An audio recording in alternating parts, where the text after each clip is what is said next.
Welcome to the official Training with Matthew podcast. Today we're going to be talking about training. Now, training to me doesn't start or stop with just physical training. So training to me is three main components. It is physical, mental, and spiritual. So today we're going to be having a topic for each one of those three components of training.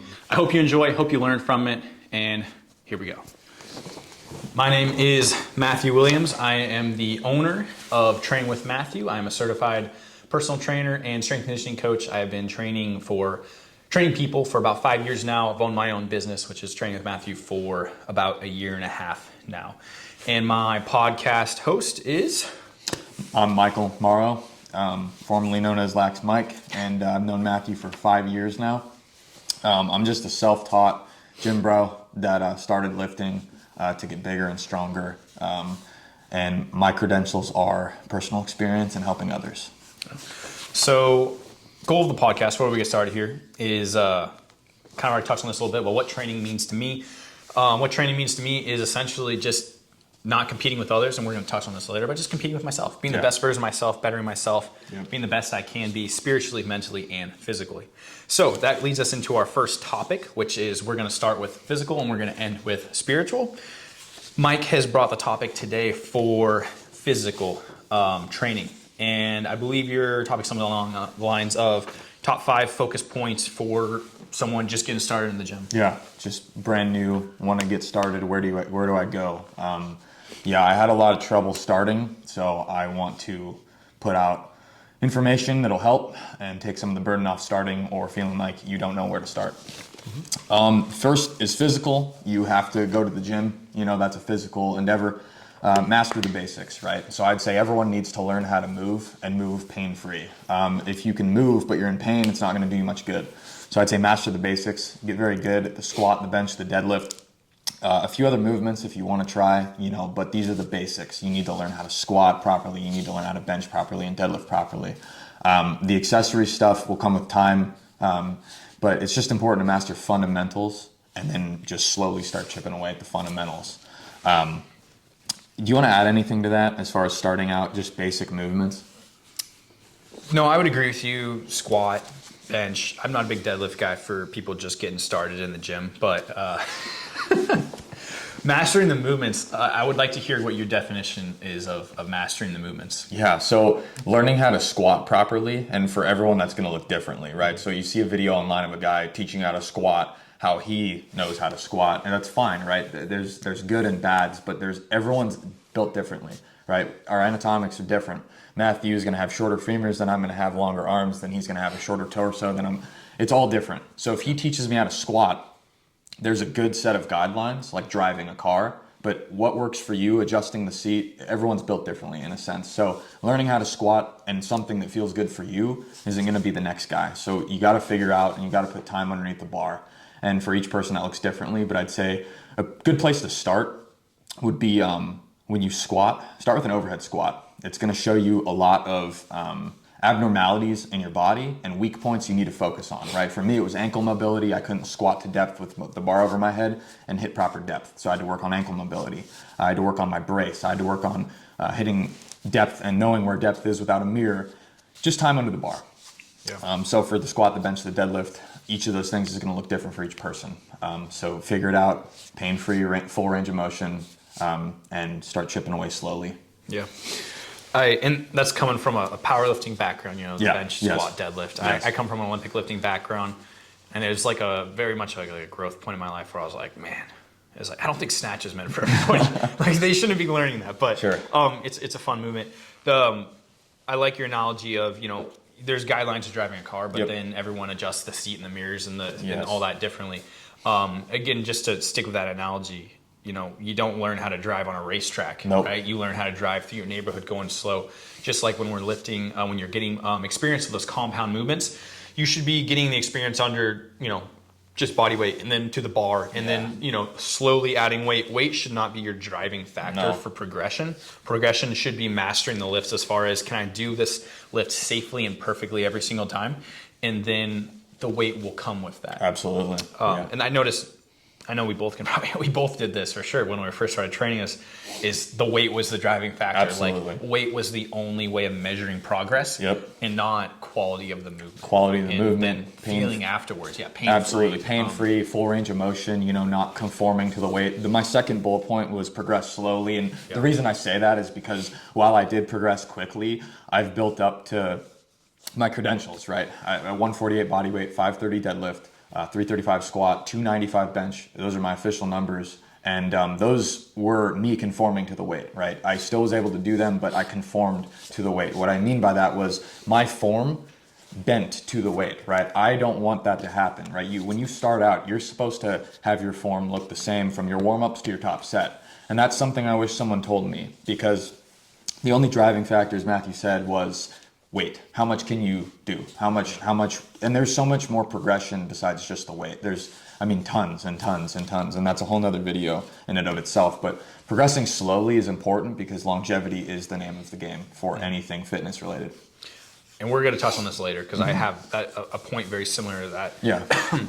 Later in the once we get to the spiritual side of things, but again, there's a bad culture in the gym of like wanting to compete with everyone around you. And competing against others isn't inherently wrong, but there's if you're actually in competition like a powerlifting meet or a strongman meet or whatever it might be, weight matters and you're competing against others. But if you're in the gym training, it's just that. It's training. It's training yourself. It's training yourself to get better. It's not training against the guy across from you in the squat rack, trying to be stronger than him. No, you're here to train, to get yourself stronger, not compete against someone else in the gym. Yeah. I don't want to talk too much on that because I'm going to touch on that later. But absolutely. That changing that mindset is incredibly important, and a lot of that's just pride.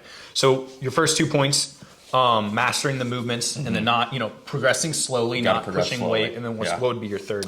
Third would be do your preventative care. So when I say preventative care, I mean it's the most important stuff is when you're the not sexy stuff, the not sexy, the not cool, the not ripping 500 pounds off the floor stuff. That is the most important stuff, actually. The least important stuff from a training perspective is that actually happens when you're at the gym, right? The most important is your sleep hygiene, your posture, how you move around, whether you're sitting too much or standing too often, your food. There's so many things that go into training.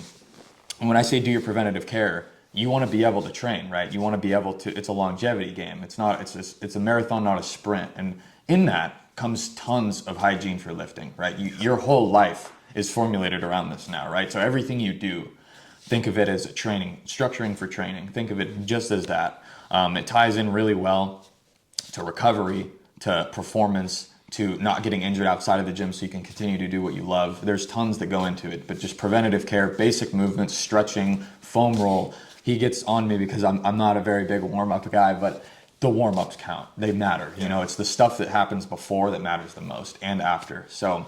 And that's not just with beginners. Like, unfortunately, the reason why beginners don't do that is because there's not much of there's no real role models that do that very often. Like, if you look at the grand scheme of like the amount of people in a gym, the vast majority of them aren't going to warm up well. Nope. And they're not doing any preventative days. Right. Like, I've been training consistently since I was 14. I'm 24 now, so that's 10 years in the gym. Professionally, I've been training for the last 5 years. And like, my ability to do that preventative care has gotten better and better and better. Yeah. And with that is the necessity for it too, because as you get stronger, the preventative care is even more important. I'm going into a power prep now and trying to hit some pretty serious heavy numbers for the next 8 weeks, and I have a day scheduled in my programming where it's just preventative care, where I go through each joint. So wrist, elbow, shoulder, hips, knee, ankle, and I pick one movement for each of those joints that I'm going to go through. That's a preventive measure to kind of either work on mobility or reduce some of the pain or whatever it might be for each one of my joints. And it's going to take 25 minutes. And I'm doing it on my off days. So I'm doing it twice a week, 25 minutes of just preventative care to help me stay safe and healthy throughout the program. And this is someone that's not like new to the gym. I'm not the biggest guy in the world, but you're a veteran. I'm an experienced lifter, and I still make that even more of a priority now than I wish I did when I was younger. Yeah, me Probably too. would have saved me a lot of injuries. Yeah, me too. So third point, preventative measures, and going into number 4. Don't mimic other lifters. I see a lot of people trying to be somebody else, and they're not built the same. I'm going to do a deadlift a certain way, and somebody's going to say, that's cool, that looks cool, I want to do that, and they're going to try and look like me. like I said before, a car is a car, but the driver is different. Every driver is going to be different. You cannot conform because somebody else looks a certain way. You can't bench the way somebody else benches. You can't squat the way somebody else squats. I'm a culprit of doing that for years. I tried to be somebody I wasn't, and it only got me farther and farther from my goals. You need to find what works for you and what's comfortable for you and just get really good with that position, right? So don't conform to the weight. Don't conform to somebody looking cool, bench width, bench how narrow you bench, squat stance, squat depth. You got to find what works for you and get really good at that, right? So that's my fourth point. It'll save you a lot of trouble and headaches and injuries. And 100%. Yeah, there's a blueprint for everybody, but not everybody's blueprint is the same. Absolutely. So finding that, like just like your analogy, the car, driving the car, bro. Sometimes you're in a Ferrari, sometimes you're in a Honda Civic. Exactly. You ain't driving the Honda Civic the same way you're driving a Ferrari. Not at all. Not at all. And that's genetics for you. Like sometimes leverages are much different, much more favorable. Sometimes there's just a bigger motor in the car. Yep. Sometimes there's more trim and stuff too. But Absolutely. All right, last point. What works for someone else won't always work for you. So if you see somebody giving out advice, take it with a grain of salt, right? Absolutely. So it's general guidelines are good, right? So you want to squat and brace, but if someone doesn't know how to brace, they could get injured. It's how you use the tools, not how many tools you have. So you get really good at something, and then you want to refine it, right? And if someone gives you a piece of advice, don't what is the word I'm looking for? Don't gospel it. It's not absolute. There's no absolutes in training, right? So there's guidelines, and then you gotta fill in the blanks for yourself, just like the car analogy. So just do what works best for you and do a lot of it. Get really good at it, progress slowly. Yeah, honestly, that's a great point to end on, going into our topic on mental training. Yep. Because it ties directly into my topic. Before we go in there, 5 points. Just give a quick overview of the 5 real quick. Yeah, master the basics, get really good at the movements, and slowly chip away and add weight as your body allows. Do your preventative care. It's just as important, if not more important, what you do outside of the gym than inside the gym. Don't mimic other lifters. You are not somebody else. And don't try things unless you know they work for you. Give it a try, time under the bar. If it doesn't work, move on. Yep. And that is a perfect progression into topic number 2, which is on mental training. This is a topic that I've been kind of thinking about for the last couple weeks, and honestly, I get a little irritated about it. This is a kind of a topic that hits near and dear to me, and that's anecdotalism versus credentialism. So basically what that means, anecdotalism is a person's personal experiences, and they're kind of using that as their 100% as their way of training or advice for anyone. And there's credentialism, which is where they use their credentials, their extra schooling, collegiate schooling, all that stuff. So they use their credentials to basically change their way of thinking, and that's like their blueprint for training everyone else. Personally, I think there's a good in between. For an example, there's certain things that I do to myself, training wise, and everyone really, I think it does this. Certain things they'll do with themselves that they won't implement into others' trainings. So I train people, individuals. I train teams. I train a high school football team. I train all these different individuals, whether it's bodybuilding, powerlifting, strongman, just general health. And there are things that I will not have them do that I do myself because I find it works for me. But I know how my body feels and I know how it's going to react really well to it. I feel very in tune with my body. So there's certain implementations, certain stretches that I'll do, certain ways of training that I will never prescribe to somebody else, okay? And that's kind of where we're at in today's fitness world, is like the fitness influencers giving advice strictly off individual experience, where they say, this worked for me, so it's going to work for everyone, and I'm going to have people buy my ebook and do what I did for me, and it's going to work for you, and this is my way is the best way, and they have no credentials whatsoever. And then there are the people that have their masters in kinesiology and have never trained anyone in their entire life, and they're going, well, this is what my book said, and this works, so this is what you should do, and it doesn't matter what that guy that has owned a gym for 20 years and has trained thousands of people. It doesn't matter what he says because he doesn't have his bachelor's or master's like I do. What I do is right. And in reality, I think they're both incredibly off. This quote that came to mind is essentially application versus education. Application with no education is no better or worse than education with no application. Both lead to misinformation and biased opinions labeled as facts. And what I mean by that is, there's the one side of people that have no credentials, will know like formal credentials. And then there are the people that have only formal credentials, and they're always button heads on social media. And in reality, like the sweet spot's somewhere in between. Like I have some schooling, I have a decent amount of schooling, but I also have lots of experience. And so through my schooling, I know I can train people because I'm a fairly educated, there's a lot more people that are more educated than me, but I would consider myself a fairly educated strength coach. So through my schooling, I have these different tools given to me about how I can go about training people. But then through my personal experience of training people, I understand some of those tools may not be the best option for them. And some of them might be great. And then some I would probably never ever touch. And there's just that in between of using your experience to interpret your credentials, your schooling, and then implementing that into said person to find optimal results. And oftentimes I think that people are so overwhelmed in the black and white of like, you know, just fighting all the time. You're right, I'm wrong. My way's the right way, your way's the wrong way, and vice versa. That we don't ever come to a conclusion or come to like that middle ground of, hey man, there's some truth to what you're saying, but I disagree in other areas. And I find myself in that black and white battle quite a bit where I don't want to be there and I have to try and check myself. But most people have some truth they're speaking, but some areas they might need correction, and that's including myself. I'm far from perfect. Any thoughts on that little rant? Kind of went off there. But I mean, it's all familiar. It's the stuff that the best bench cue I ever got was from somebody that couldn't even bench 135. And I say that with respect because it's the simplest stuff that often works the best. You know, I feel a lot of these big master's degrees, kinesiologists, they get out from under their feet and say, you know, hey, this is blueprint because I studied for 6 years, and it's great that they know all this stuff, but the application just isn't there some of the time. And for me, it feels like a cookie cutter program. You know, it feels like, all right, let's run you through the basics. And it's just real world practice, like street smarts. It complements and coincides book smarts like 1-to-1 ratio. You know, you need both. Like Matthew said, you got to meet somewhere in the middle. So it's an interesting topic. I look at some of my programming where I put myself through, and I've had programs where I'm taking into account every little detail. Like I have like so much exercise selection. I'm in every single muscle group, doing every single thing. Like my workouts are 2.5 hours long because they're so big and they're so thorough. I have my, you know, all my volume tracked out over a 10-week plan. I have all my weight tracked out for a 10-week plan. I have my rest times in between every single set I'm doing, all that stuff. When, you know, my breath work, how much time in between reps that I'm doing. Crazy, just stupidly over the top intensive programs. And then I've had a program where I just came off of now where it was just like, hey, I'm doing 2 compound movements, and then I'm doing 2 accessory movements after that, and then I'm done. I'm in and out of the gym in an hour, and then I'm coming back later in the week and doing some more accessory work, a little bit more volume.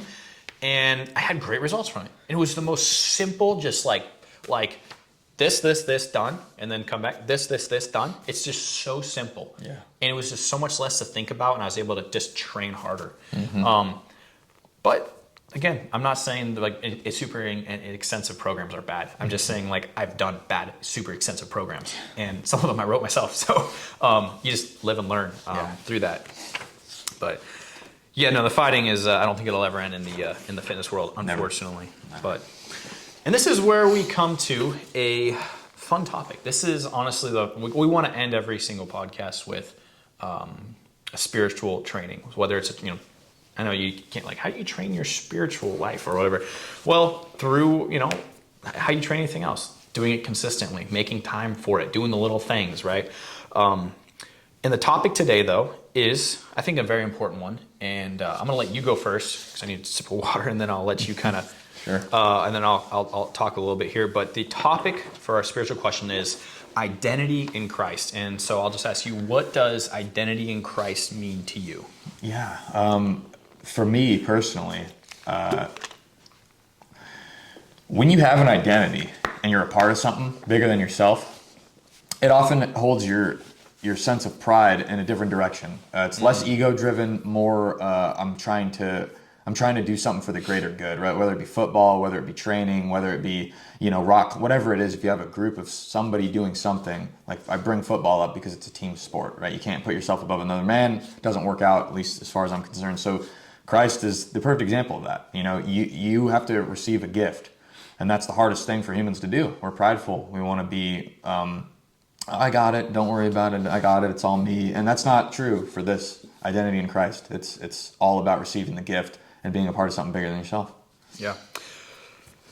Dude, you kind of nailed that. I mean, it changes your sense of pride. Like I kind of butchered that quote a little bit, but that's really good. Never thought of that before. So what does it mean to me and how has it changed my life? I guess I probably should say first thing first, we are both Christians, born again Christians, still growing, obviously. I hope I never stop growing in the faith. And I hope I don't say anything heretical here. I try my best not to. Pastor Rich, I hope, please forgive me for what I might missay.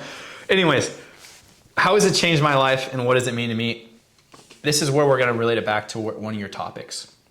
A huge part in it changing my life is honestly that's changing my pride, shaping the way I view myself and how I identify. When you identify as something that represents something greater than you, when you represent like, hey, I am a born again Christian and everyone around me knows that and I post about it and I'm vocal about it, so I'm going to be held to a different standard. People are going to see the way I act and see the way I treat others and go, wow, this guy's a Christian? Like, you know, right. What a terrible person. Like, I hope they never say that. And because I hope my actions reflect better than that.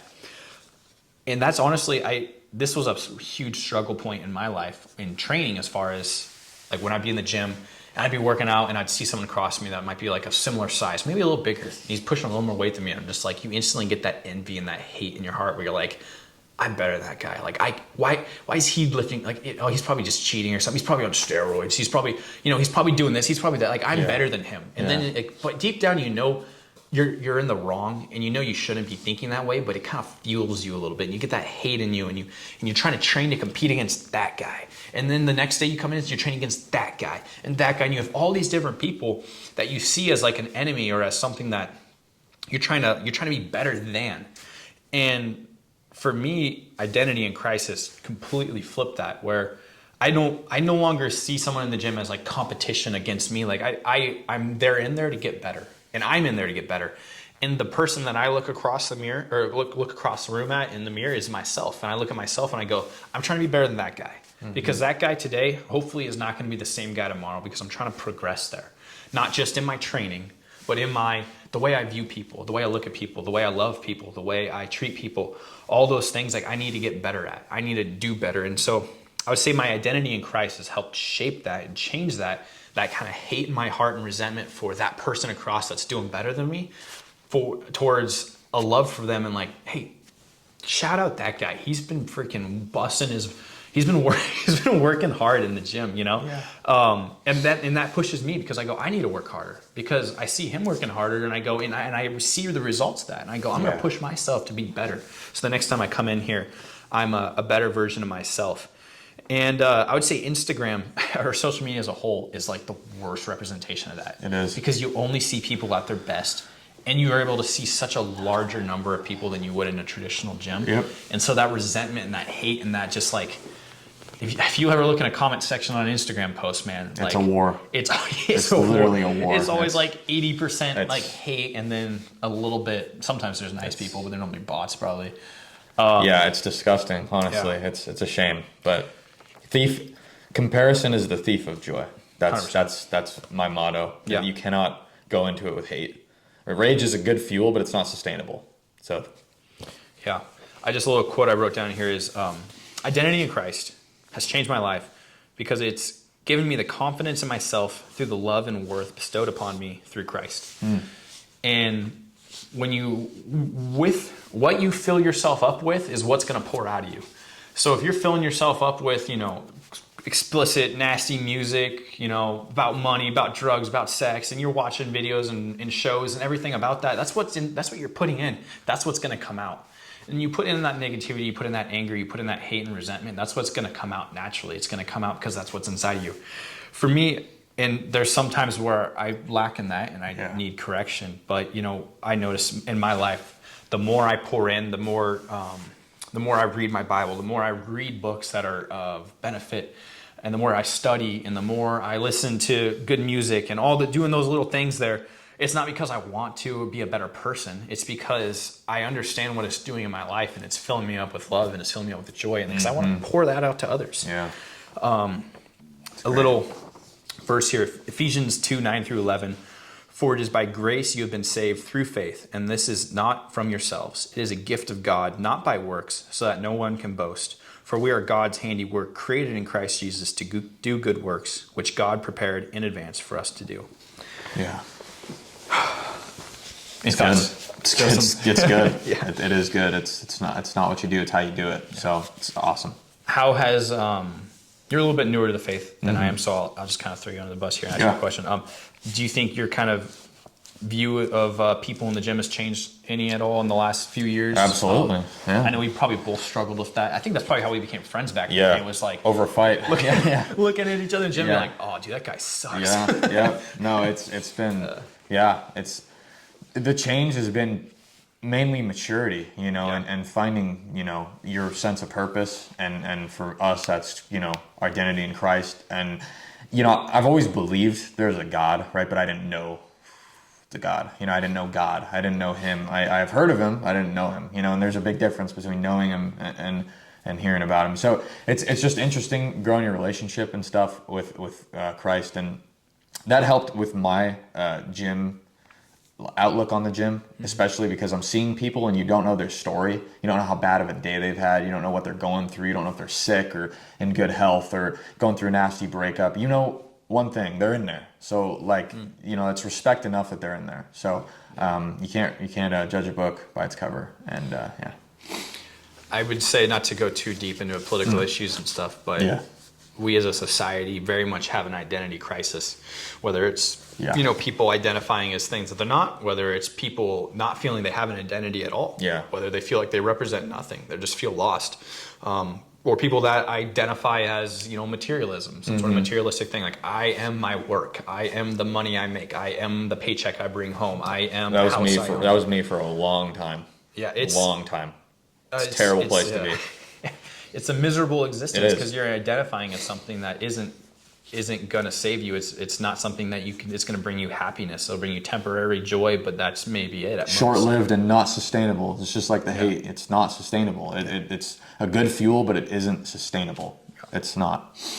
So finding something that's bigger than you, and that's something that's something that you represent, and for me, that's Christ.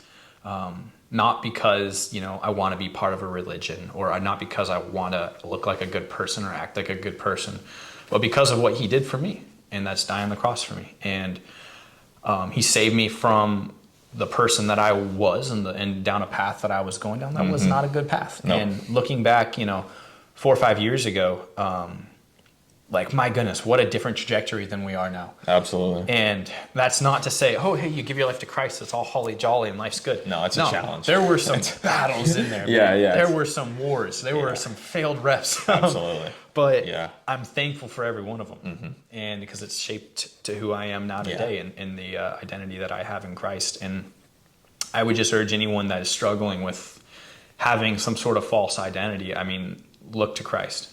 Because he's the perfect example of what you should be doing. And if you don't believe that, I would just say, pray about it and read. Pray about it. And just try reading. Just give it a try. Give it a shot. Just start reading the Bible a little bit and see if you can take wisdom from it. And see if something changes in your life. Anything you want to add on that? You can't hide from Christ. You can hide from your friends, your parents, your coworkers, your significant others. You cannot hide from Christ.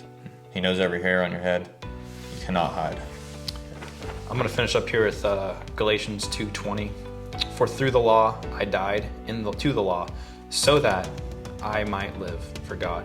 I have been crucified with Christ, and I no longer live, but Christ lives in me. The life I now live in the body, I live by faith in the Son of God, who loved me and gave himself for me.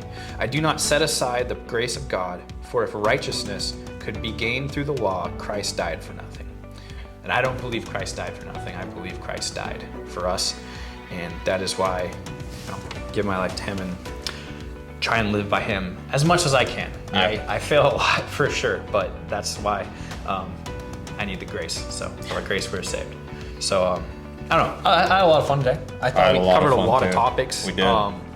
Just surface level stuff, though. Hey, we're deep. There's an diving iceberg into it. on this, yeah, absolutely. So this is our first episode. Yeah. We're just gonna wrap up here in our first episode. We're trying to film every Saturday, post on Monday. Yeah. And going over these 3 topics every time: training physically, training mentally, training spiritually. And I hope you guys enjoyed it. Hope you learned something from it. Share it, give it a like if you did, and we appreciate all who watched. And I hope you guys learned for something. Yeah. So, anyways, until next time, we'll see you next week, and God bless. That was easy, dude. Yeah. That was good. That was fun.